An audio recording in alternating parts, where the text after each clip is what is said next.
Pois tudo bem. Neste vídeo vou explicar para vocês como que se faz a leitura orante ou a contemplação evangélica, que serão os métodos que nós vamos utilizar nesse retiro espiritual do Advento, né?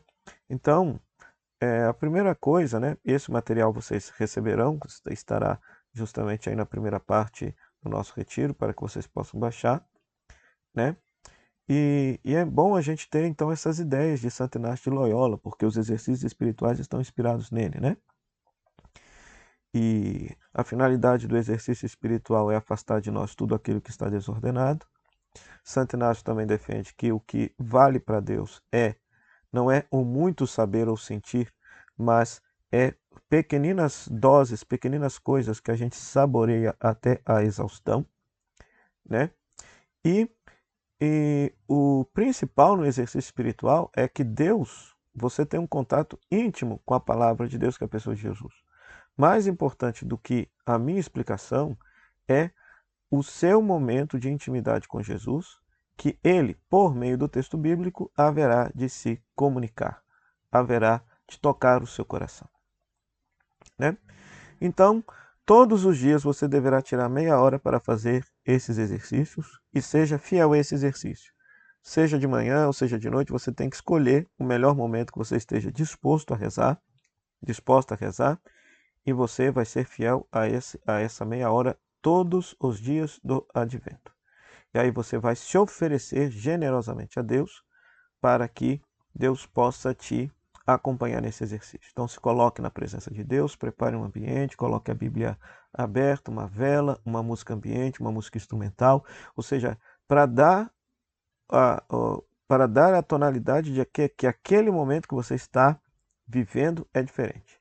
Depois você sempre reza: Senhor, que todas as minhas intenções, ações e desejos sejam ordenados para o serviço de sua divina bondade. Ou outra oração que te prepare. O importante é que no início você diga assim para Jesus: Senhor, estou totalmente disponível para ti nesse momento. Tá certo? No caso, por exemplo, a composição do lugar, se o texto bíblico já te favorece uma cena, ou seja, então que você possa concentrar-se imaginando aquele lugar, aquele ambiente da cena, etc. Ou então, para acalmar o seu coração, você fixar os olhos no crucifixo, ou numa imagem de santo, ou na própria palavra de Deus. Peça uma graça. No início da oração, peça uma graça inspirada no texto, né? Nós vamos colocar aqui também, dentro do PDF, as orações de cada dia, a oração litúrgica de cada dia do Advento. A oração de cada dia pode ser também a graça que você esteja pedindo. Depois, você vai meditar ou contemplar o texto bíblico, aí eu já vou explicar qual que é a diferença dos dois. Ao terminar, você vai fazer uma conversa íntima com Deus. Eu sempre vou sugerir que você converse com o nosso Senhor Jesus Cristo, a palavra de Deus que deseja se tornar carne no seu coração. E depois, ao término da oração, por uns 15 minutinhos, depois da meia hora, você examina a sua oração, ou seja, tomando consciência daquilo que foi consolação, as dificuldades que você teve e o gesto concreto que você vai assumir a partir da palavra de Deus. Se o texto for um discurso, se o texto for por exemplo, um hino, um discurso, etc., e em cada áudio eu vou dizer se é para você fazer a leitura orante ou a contemplação, então veja só. Se o texto for um hino, então você vai fazer a leitura orante da palavra. Você vai, no primeiro momento, ler o texto pausadamente, pronunciando as palavras com os lábios, versículo por versículo, e responda o que o texto está dizendo, o que o texto diz em si. Depois, releia novamente o texto e detenha-se naquela palavra que mais te chama a atenção. O que o texto diz para mim? Por que essa palavra do texto me chamou a atenção?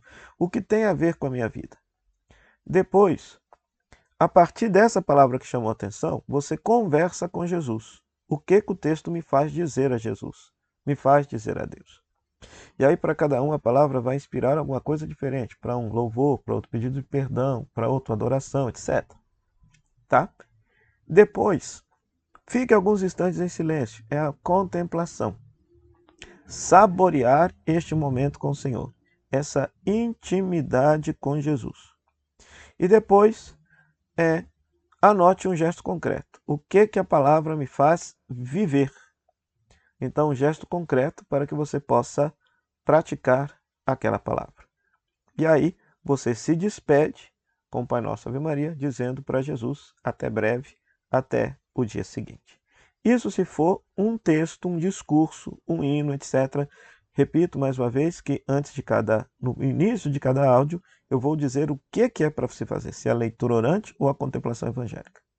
Agora, se o texto for uma cena, que a gente tem a possibilidade de imaginar a cena, então aí eu vou dizer, faça a contemplação evangélica. Então o que você vai fazer? Você vai ler em primeiro lugar o texto todinho para você tomar consciência do texto. Depois, o que você vai fazer? Você vai justamente fechar a Bíblia e vai recordar a história usando a imaginação, entrando na cena, participando na cena. Então procure ver, contemple cada pessoa da cena, dedique um olhar demorado, sobretudo na pessoa de Jesus, se for o caso. Ouça as palavras que são ditas implícitas, o que podem significar e se fossem dirigidas a mim. Observe as pessoas da cena, como reagem, os sentimentos, as atitudes, etc. Participe ativamente da cena. Além de ver, ouvir, tente apalpar e sentir o sabor das coisas que aproveitem. Alguma coisa da cena vai te chamar a atenção. Aquilo que te chamar a atenção, reflita. Reflita. O que aquele detalhe da cena tem a ver com a sua vida concreta? A partir disso, então, reze, converse com Jesus, a partir daquilo que da cena te chamou a atenção. E você se despede da oração rezando o Pai Nosso e uma Ave Maria. E por fim, em ambos os casos, seja leitura orante, seja contemplação evangélica, o que você faz? A revisão da oração. Você, no seu diário espiritual, você vai anotar quais os sentimentos dominantes durante a oração, se foram positivos ou negativos, está aí o elenco deles. Qual o versículo ou pensamento que mais te marcou? Que pontos compreendi que não ficaram claros? Quais os impulsos e inspirações que essa palavra provocou em mim? Tá certo? Se eu sentir resistência diante de algum apelo que a palavra me fez, tá certo? E depois você partilha isso com o seu orientador espiritual, que no caso poderei ser eu, que você pode mandar mensagem diretamente para mim, que estarei disponível a responder.